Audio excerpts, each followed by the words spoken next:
Hello everyone, welcome to Visionary Classes. Today we will discussing about the lecture number 8.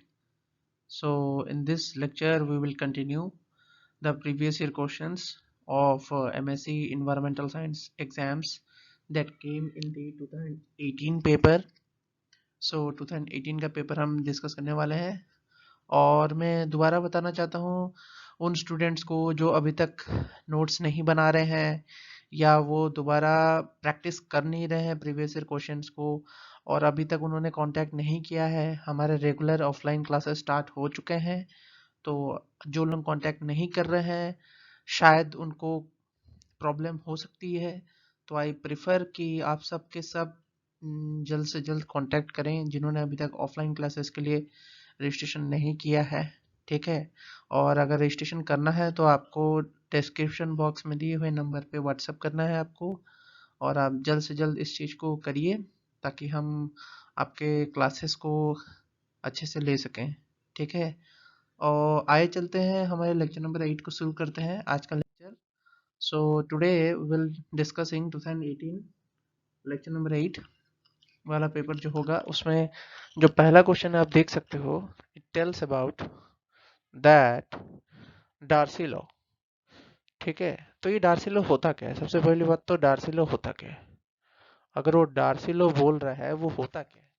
देखो, Darcy law एक law है जो कि describe करता है the flow of a fluid through a porous medium. याद रखना पहला पॉइंट, पोरस मीडियम मतलब पानी बहना चाहिए, ठीक है।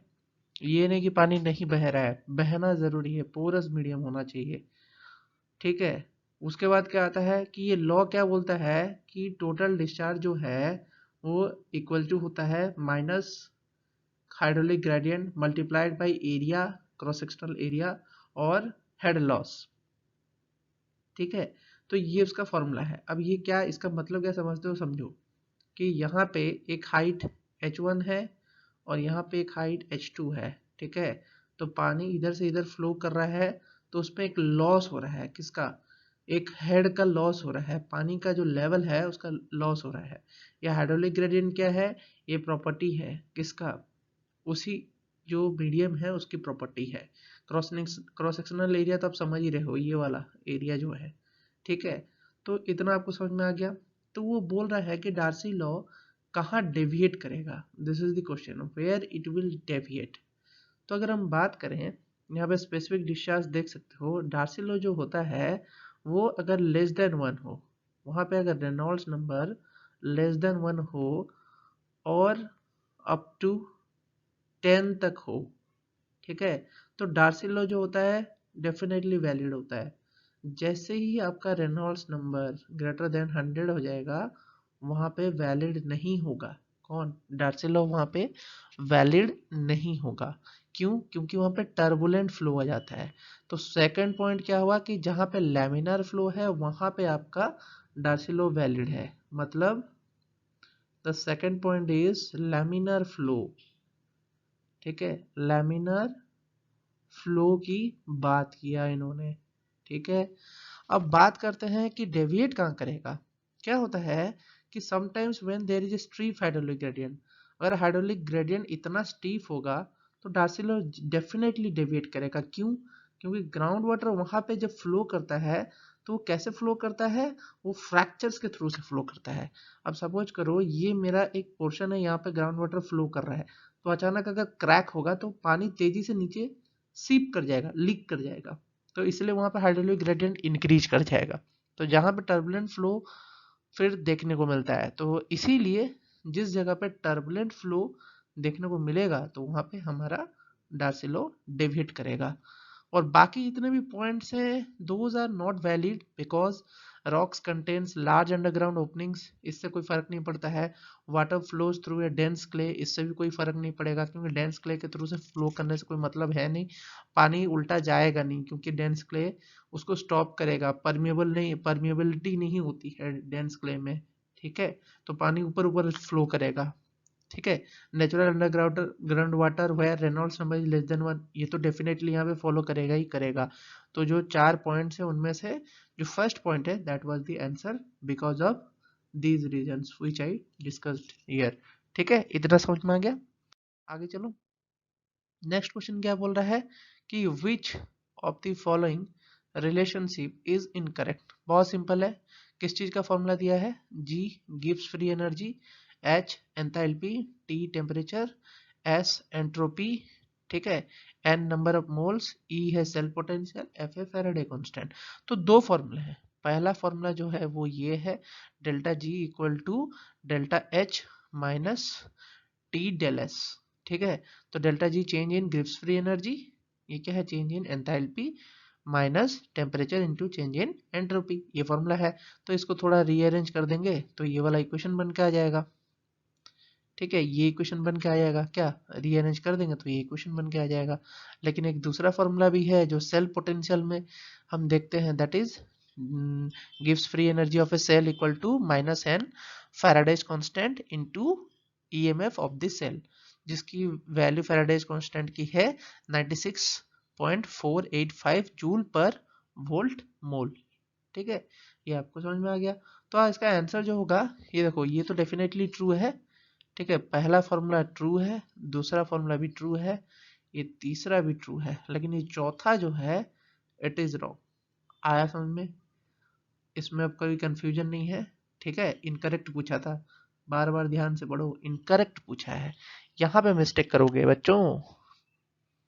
नेक्स्ट क्वेश्चन पूछता है कि nuclides having same neutron but different mass number and different atomic number are. देखो स्ट्रेटेजी बनाओ, क्या बोला है, सेम नंबर ऑफ न्यूट्रॉन्स, ठीक है, different mass number, different atomic number. आया समझ में। तो ये बोल, पहला बात तो इसने बोला कि सेम नंबर ऑफ न्यूट्रॉन्स होना चाहिए। जो पहला पॉइंट है वो आइसोमर में क्या बोलता है, आइसोमर में क्या होता है कि आइसोमर जो है वो same numbers of atoms but different arrangement.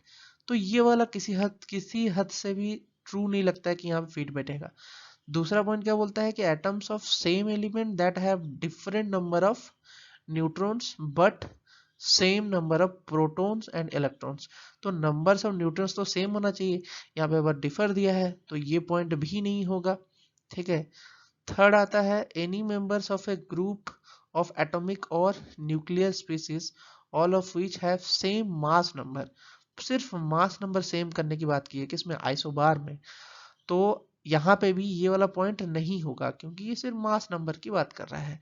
तो पहला पॉइंट कट गया, तीसरा कट गया और दूसरा भी कट गया। तो चौथा क्या बचता है, बोलता है कि atomic species sharing same number of neutrons and differ in number of protons. ठीक है, तो यहाँ पर अगर आप एग्जांपल देखो, क्या है ये 1608 15n7, प्रोटॉन 8 है, न्यूट्रॉन 8 है, प्रोटॉन 7 है, न्यूट्रॉन 8 है, तो सेम नंबर ऑफ न्यूट्रॉन्स हुआ। ठीक है, एटॉमिक नंबर क्या होता है, number of proton, number of proton. तो एटॉमिक नंबर चेंज है, मास नंबर क्या होगा, जेड प्लस न्यूट्रॉन।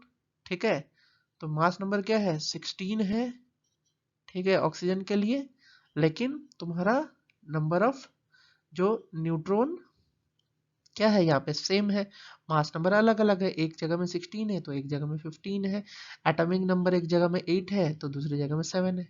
ठीक है, लेकिन नंबर ऑफ न्यूट्रॉन्स सेम है।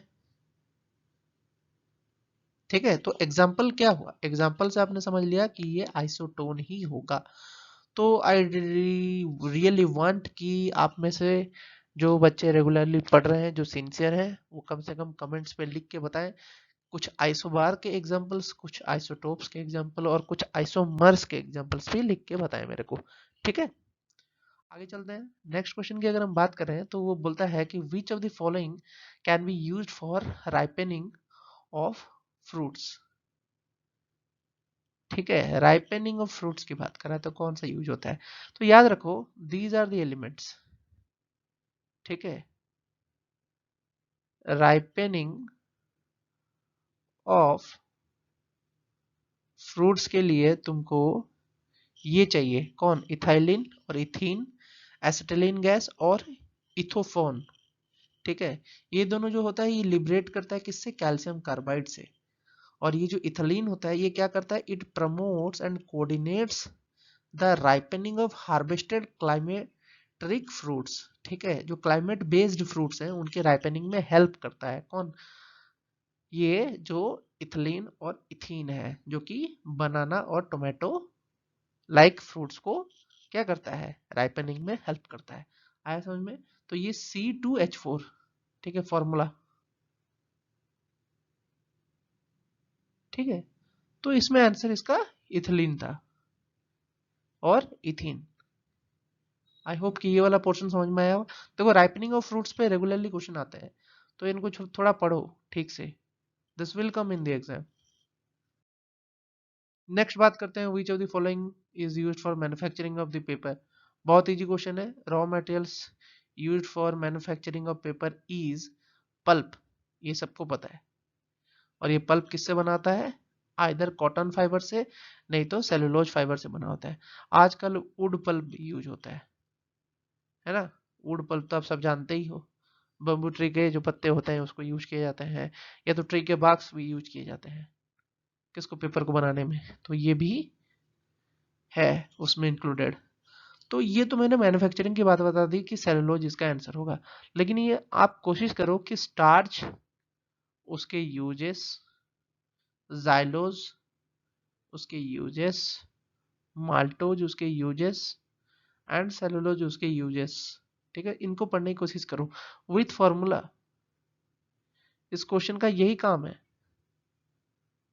इस फॉर्मूले के साथ डिटेल में पढ़ लो इसको, आया समझ में। तो इससे आपका और थोड़ा ज्ञान बढ़ेगा। कोशिश करो कि कमेंट बॉक्स पे ही लिखो, तो आपको ही फायदा है। लिखो कमेंट बॉक्स पे, ध्यान से बताओ कि मतलब क्या होता है, तो इससे आपको और हेल्पफुल हो जाएगा। आई होप कि ये लेक्चर आपको बहुत एंजॉय लगा होगा, और अगर आपको कोई डाउट है तो आप पूछ सकते हो। और ये हमारे सारे प्लेलिस्ट हैं, तो आप ज़्यादा से ज़्यादा यहाँ पे कोशिश करें कि इन प्लेलिस्ट को ख़त्म करें। जिन्होंने इन प्लेलिस्ट को ख़त्म कर लिया है अभी तक, रेगुलरली चैनल के साथ जुड़े हुए हैं और आंसर कर रहे हैं और लिख रहे हैं चीज़ों को, ठीक है, अगर उनको ऑफलाइन क्लासेस ज्वाइन करने हैं तो वो जल्द से जल्द कांटेक्ट करें, क्योंकि अगर you will not contact you will be in the sufferer side. ठीक है, हम आपको दोबारा नहीं बताएंगे, 2 बार 3 बार बता चुके हैं। Okay, so try to make it more understanding type of things in your study instead of getting through the questions only। ठीक है, कुछ अंडरस्टैंडिंग पार्ट भी रखो साइड में, ठीक है। और आने वाले एग्जाम के लिए आप सभी को all the best. Have a nice day.